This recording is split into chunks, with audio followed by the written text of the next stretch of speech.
Yo, welcome to Talking Wrestling with the KingR. I'm your host, the KingR.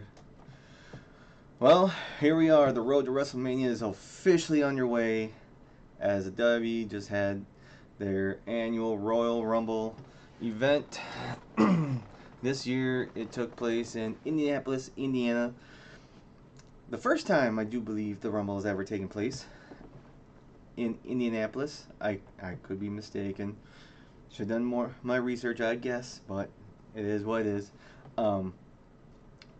This is their 38th annual Rumble event. After the first one took place in '88 as a USA special, but I digress.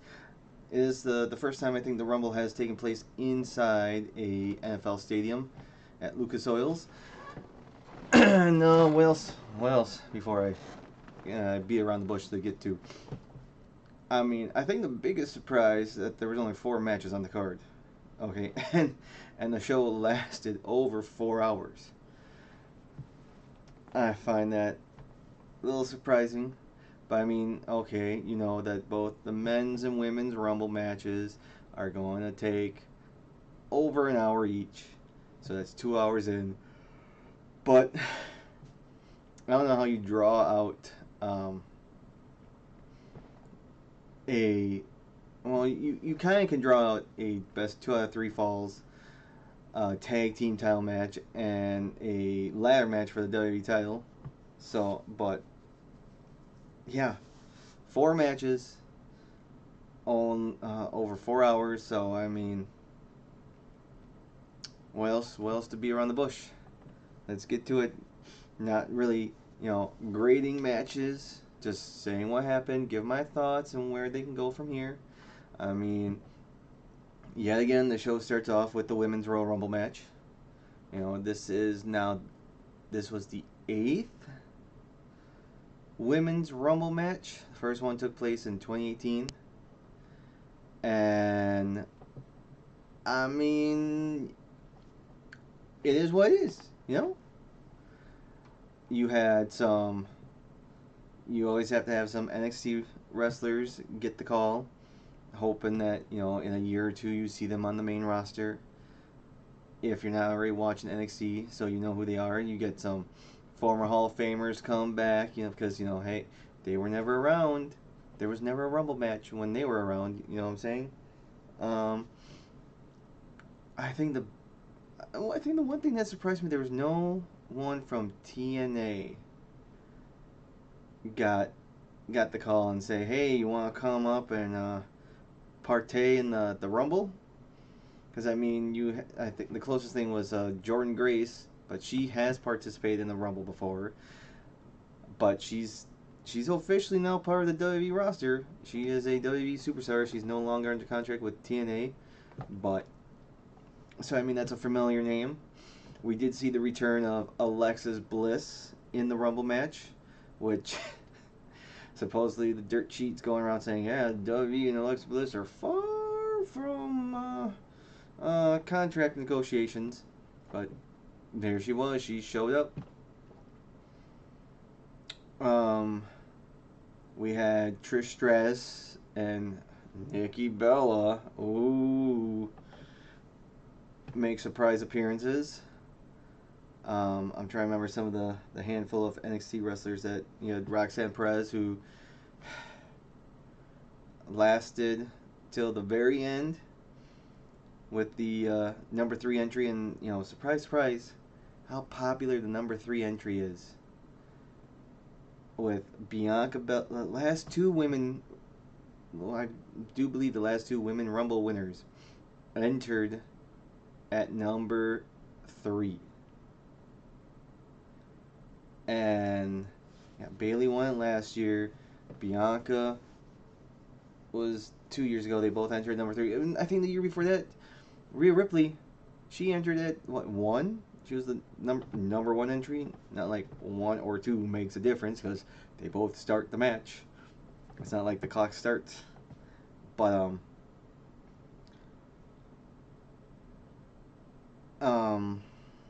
who else from NXT? The NXT Women's Champion, Uh, what's her name? Oh, she came from what? Stardom? From one of the Japanese. Uh, starts with a G. I know it starts with a G. No, but and then the other one. You know, so much for my research. That was from South America. Big international stars, but yet I can't remember their names. That's on me. Uh, now I just sound like an idiot and a moron, but that's my own damn fault. But if they would have won, I would have remembered their names, right? But in the end, it was another yet surprise entry, a return from I don't know, maybe if it hasn't been 2 years, because that's the last thing I remember her in, where she lost to Rhea. I believe that took place at WrestleMania 2 years ago. I could be mistaken. And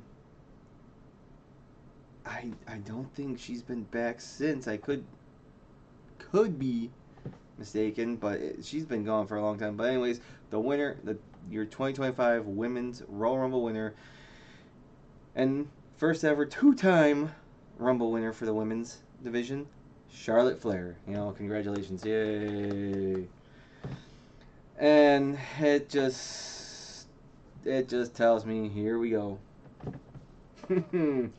Yeah, I will say though, I really had no idea who was gonna win the women's Rumble match and the men's when we get that far. But usually you have a hunch on who's gonna win, and even with her surprise return, I didn't think Charlotte was gonna win it.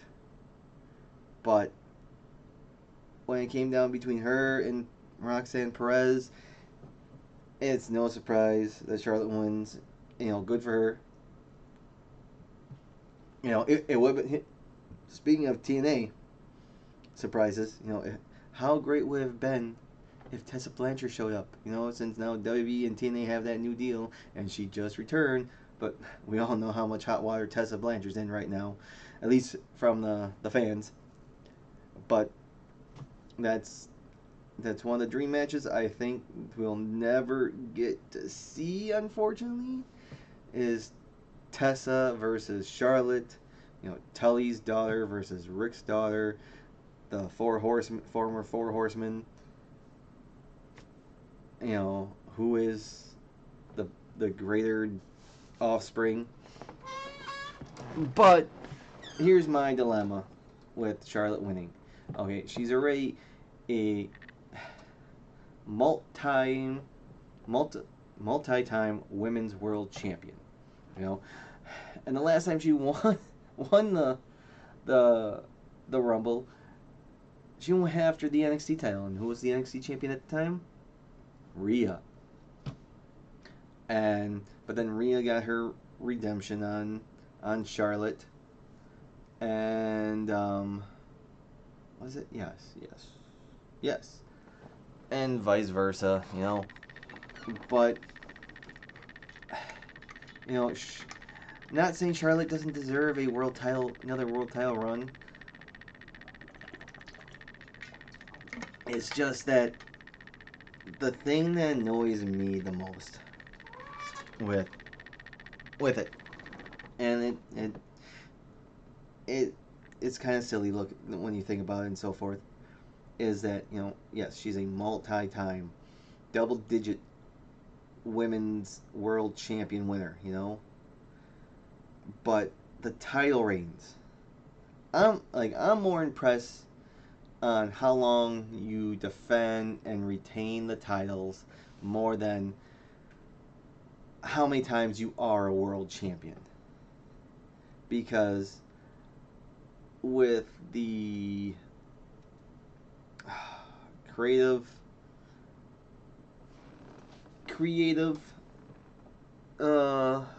well, now that Vince is gone, but I mean the bookers and so forth, changing the belts at every other pay per view, and like, okay, you lose to her this time, and you lose the belt, and then 2 months later you win it back, but then you lose it right away, but then we'll give it to you 4 months after that, blah blah. And the multiple back and forth losing, winning, losing, winning.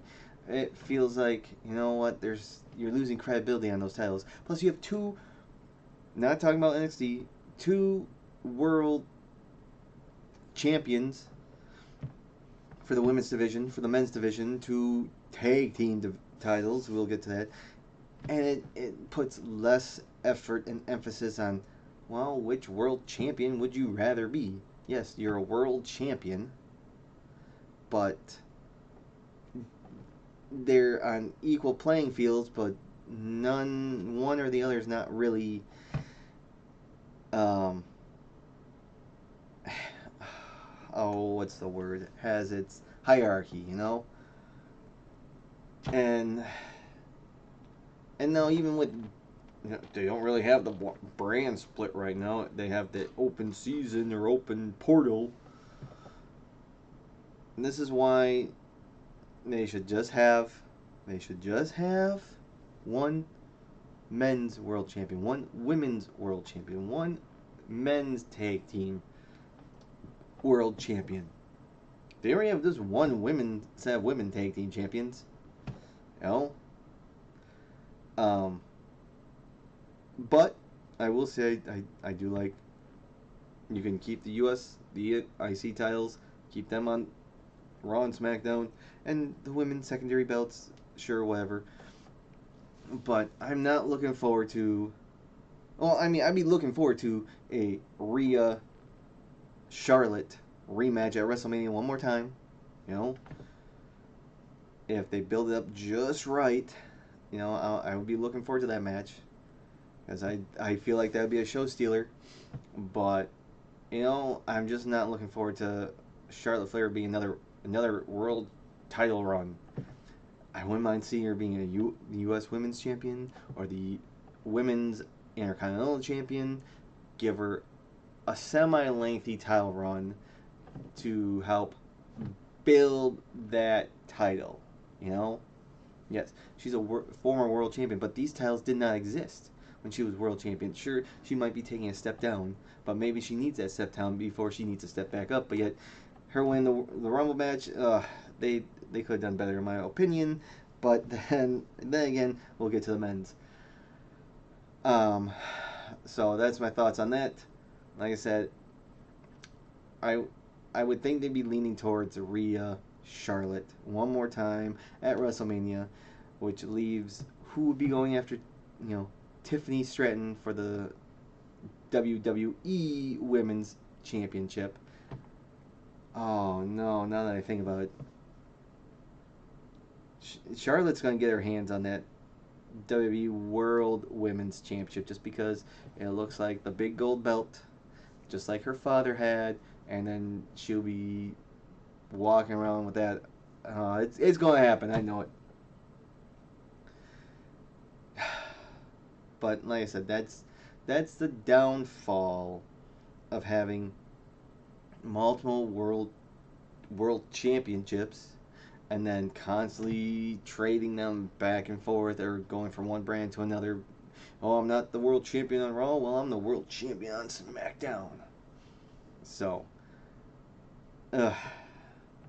we'll see how it plays out. We move on to the next match. WWE Tag Team titles on the line. DIY defends them against the former champions, the Motor City Machine Guns, in a 2 out of 3 falls match. And I don't know. When you have your typical 2 out of 3 falls match, okay, so it goes 3 falls. I mean, rarely it feels like it ever goes just 2 falls. It does happen because people don't think it would, but just the Motor City Machine Guns, when they showed up in WWE, they were hot, They were on fire. They were just given. They were got the rocket strapped to their back, and boom, show up, win. Tag team champions. Tag team champions already. They're established tag team. They've been a tag team for hasn't been at least 15 years, 15 plus years, because it was around 2008, I think it was, give or take. I think they formed in TNA, you know. So not quite 20 years, but almost there. And DIY, I don't know how long they knew each other on the indies and so forth. Gargano and Champa, but they were on and off tag team in NXT pre-pandemic. But whatever, Machine Guns, they won titles. They were going to defend against Street Profits, but then Street Profits mysteriously got hurt. Then DIY, they got the chance and they cheated, win, turn heel, and then they've been button heads ever since the fall of 2024, and now here we are, 2 out of 3 falls. DIY won the first fall, Motor City Machine Guns won the second fall, and then surprise, surprise, here comes someone distracting the referee. Then D'Angelo Hawkins shows up, smacks I forget if it was Shelly or Sabin in the back with a crutch, but DIY takes advantage. 1, 2, 3 winners and still tag team champions, the DIY. And then after the match, the Street Profits beat up DIY. So now we have, we're going to get a triple threat match between Street Profits, Motor City Machine Guns, and DIY. Probably for the title. I mean, Elimination Chamber's coming up. A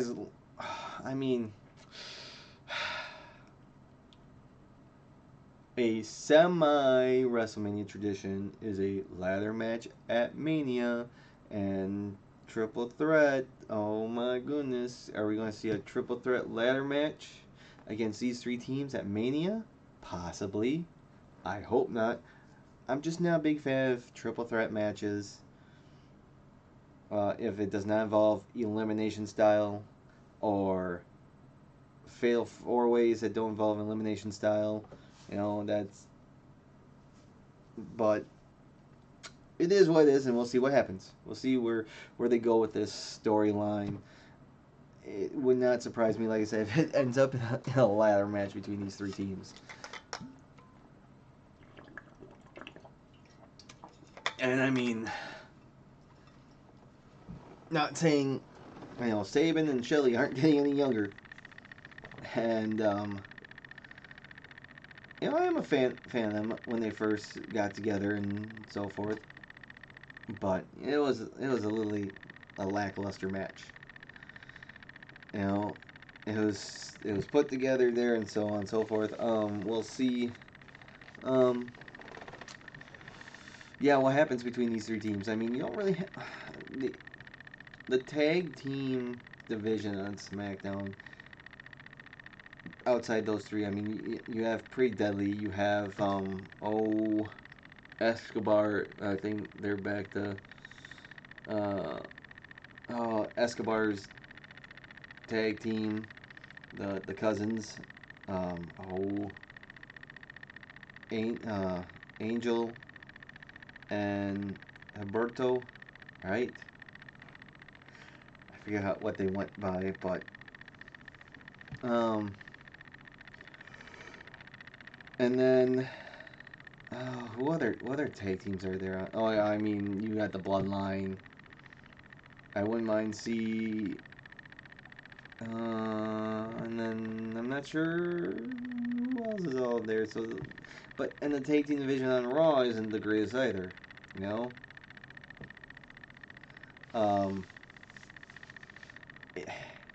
This is another reason why I feel like Just have one set of World Tag Team Champions. Okay, one set. Champions can go from Raw to SmackDown, SmackDown to Raw, tag team divisions.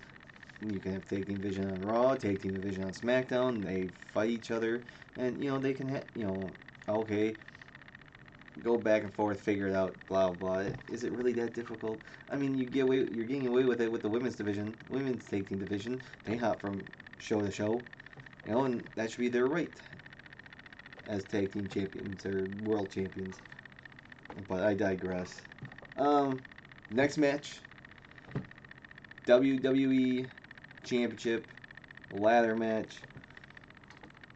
Cody Rhodes defends the title against Kevin Owens, and let's be honest, no surprise here. Cody Rhodes wins. He retains the title, and repossesses the Wing Eagle. I mean, the build up for this rivalry and feud has been interesting and fun. Kevin Owens basically getting butt hurt over who Cody Rhodes was teaming with, you know, and Cody considered Kevin Owens his friend, and gave him a title match, and then he teams up with Roman because Roman is the enemy. Who cares what happened to Roman? They all teamed up to beat up Roman. They all ended his reign.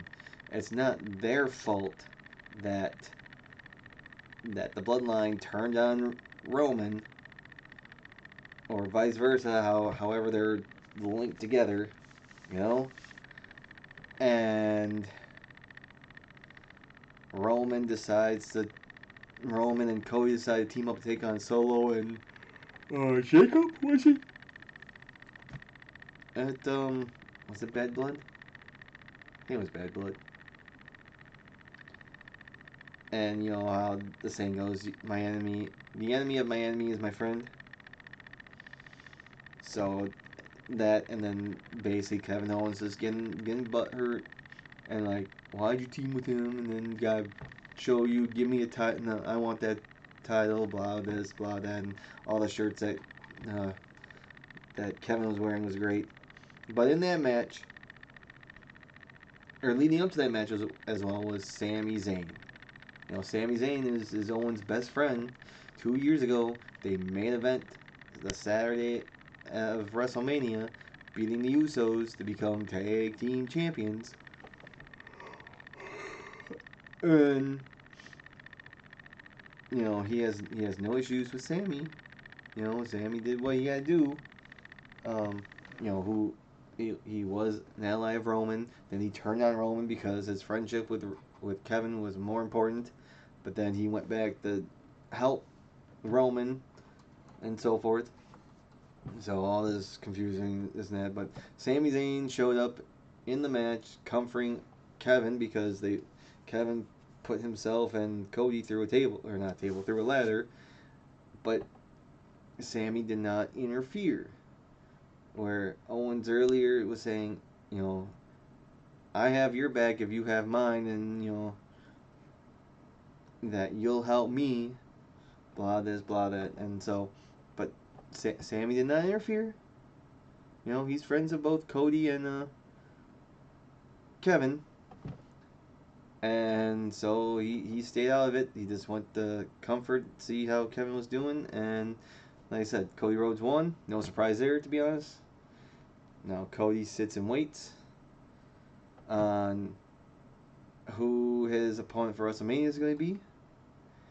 But I do feel like this is going to lead to a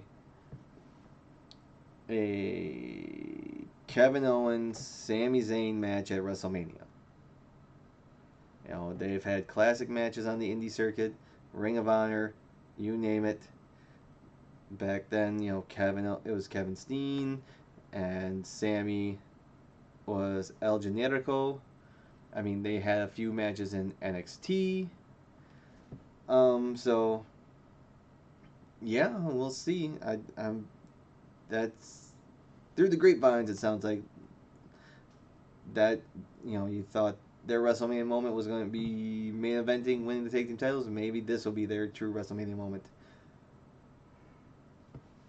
Ooh, excuse me. Now, finally, we get to the main event. The men's Royal Rumble match. And I think the biggest surprise of them all was who won. And we'll get to that. But we know some of the big names that were going to be in there. And we knew John Cena was going to be in there because this is his last time is now tour. You know, once December 31st, once that the bell rings on December 31st, 2025 to January 1st, 2026, Cena's done. He's done wrestling. And I believe that. He might still show up on Raw or SmackDown from time to time, but maybe you'll getting physical, putting AA and all that, but not an actual match. And boy, he needs to do something about that hair, that big old bald spot. Whoop. Didn't think it was gonna happen, but boy, oh boy. We knew Cena was gonna be there. We knew CM Punk, Seth Rollins, Roman Reigns, Drew McIntyre, Damian Priest, Jimmy and Jey Uso, Sheamus, Braun Breaker, you name it, they're in it. Well, they start off with Rey Mysterio and Penta. And it didn't take long for the first botch in the Rumble match. And I heard, ever since Penta showed up, like, oh, we need Penta versus Rey. Well, you know what? That match happened on, Lucha Underground? So, I'm sure we'll still get that match at some point or another. But, even before the third entry, Rey was sitting on top of Penta's shoulders. They go topple over the top rope. Rey catches himself. Penta does too, but whoop!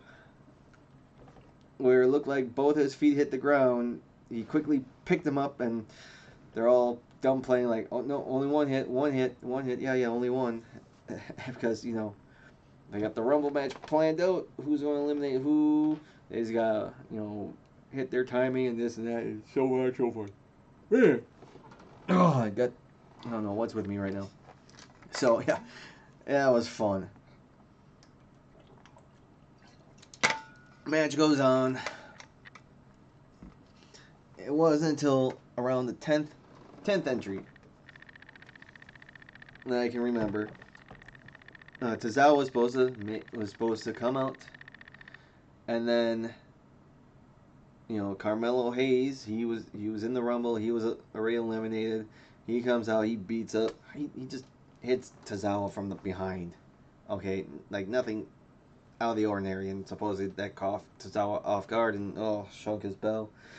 Bring Tozawa to the gorilla position, and Triple H is like, oh, we need a replacement. And then, hey, I don't even know the guy's name. Some social media guy, some YouTuber, I show speed something or other. I have no idea who he is. I don't care how popular he is on social media, YouTube, whatever. And we have a celebrity entry. Sure, he helped eliminate Otis, but then he does a little backflip and celebrating the rings. And here's Braun Breaker bouncing off the ropes and spear. And he military presses him, throws him. Otis catches him, but then Otis just wings him over the announce table. So he got his Rumble fame. So in what, 10, 15 years, he can be inducted into the celebrity wing of the WWE Hall of Fame, just like Drew Carey. So yeah, like I said, I have no idea who he is. Obviously, he has a good marketing team, and so on and so forth. But that's not what I'm trying to do here. I'm just here on YouTube, just giving my opinion, my thought, just for you know, shits and giggles. Anywho, I digress. Um, then I think it wasn't until entry number 15. You know, and I, even before I get that, I will say I love the graphics that W had for the first time. They had number, what number was coming up next. And they had basically a score, like uh, a uh, a scroller on the bottom saying who's in the ring, how long certain wrestlers were in the ring, what number was coming up, how many were active, how many were eliminated. It gotta love technology and finally get with the time. So that was nice. But anyways, we get to entry number 15, and you know what the old saying is: you speak of the devil and he shall appear. Well, you say his name and he'll appear. Joe Hendry. Joe Hendry. You know, he shows up. No, a little surprised, but the crowd loved it. Crowd enjoyed it, and a little disappointed he didn't get any eliminations. He got the crowd into it. Stomp, stomp, clap, stomp, stomp, clap. He did hit his finisher, his one arm choke slam, whatever it's called. But he was shortly eliminated after. But then some of the bigger names showing up. You had Roman Reigns. You had Drew McIntyre, Jey Uso, CM Punk, Seth Rollins, John Cena. Um, LA Knight, and then lastly at number 30, Logan Paul. Ooh. And I forget, Logan Paul was number 30, and I forget how many were in the ring at that time. Like, I think about 10. 10 wrestlers were in the ring. So we were getting down to the nitty gritty, and like shortly after Logan entered and did his little thing, Drew McIntyre was eliminated, and by Damian Priest, and Drew just had a great expression. I don't know how real it was. Maybe just he the moment that he was eliminated, and he was mad, and there's rumors going around that he was furious and basically stormed to the back, complained, and left. Not sure why. Don't know. I'm sure give a few days we'll find out, give or take, how real and true it is, but I don't know at this moment. But since he was eliminated by Damian Priest, I'm, that's one thing we never really got last year after Drew beat Seth for the world title. Damian cashed in, and we never really had that Drew Damian rematch. Now that Damian eliminated Drew, I don't know if we might get that WrestleMania rematch between Drew and Damian to settle the score, because it was only 15 seconds last year.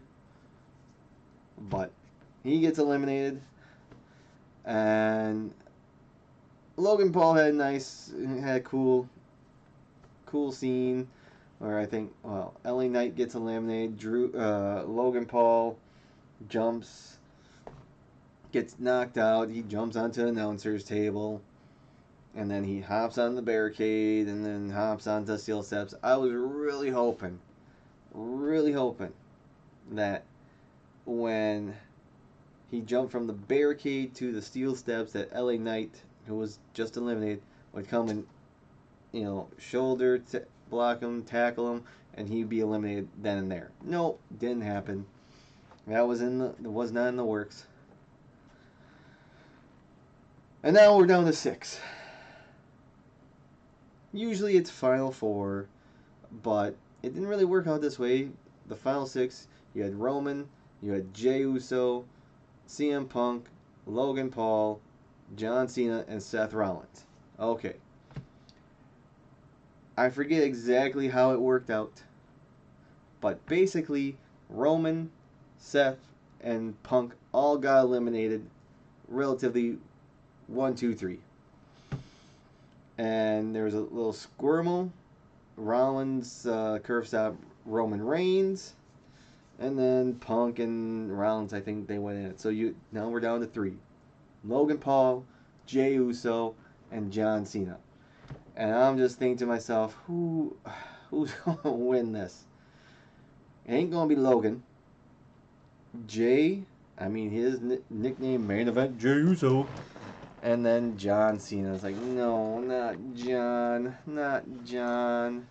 I had a buddy telling me, he said, well, just you wait, John Cena's going to win the Rumble. He's going to beat Gunther at WrestleMania and become 17-time world champion. And it's like, no. Don't see that happening. But Logan did get eliminated. And then we're down to Jay and Cena. And boy, oh boy. Oh, who's it going to be? It's like, I can't see Jay. It better not be John. You know, then they start fighting on the ring apron. And then the final elimination happens. And I was just... Oh, jeez. I'm just waiting for some podcasters, mainstream podcasters' reaction that Jey Uso wins the Rumble. And it's like, wow. They're really pushing this. Questionable. I mean, he just lost the Gunther at Saturday night's main event. Are we really going to get a rematch at WrestleMania? And if so, or is he going to challenge for Cody Rhodes? Or are we going to see I don't see a turn. But yeah, apparently WrestleMania is going yeet. So I am shocked. I'm surprised about that. But we got 2 months to work this thing out. Who's Jay going to face? Is he going to lose his title opportunity? Time will tell. But we all know the next PLE is Elimination Chamber, and at the post show, John Cena has already said, you know what, I'm throwing my hat in there. I want Elimination Chamber match so I can get my opportunity for the other world title. Here we go, the other world title again. So, all in all, the Rumble was okay. A lot of surprises. Maybe a little lacklustering, but I mean, for the most part, it was a good show. And we'll just see what happens next go round at the Elimination Chamber at the Roger Center, or the Dome. You know, where the Blue Jays play. So I mean, they're going to another stadium show in Canada. The last PLE before WrestleMania, and that's going to be a big. So we'll see. There'll be plenty of time to build up for WrestleMania, and I think I'll do a little more of these videos since we're on the road to WrestleMania. But till then, you know, I appreciate it. Thanks for watching, and until then, you know, adios, muchachos.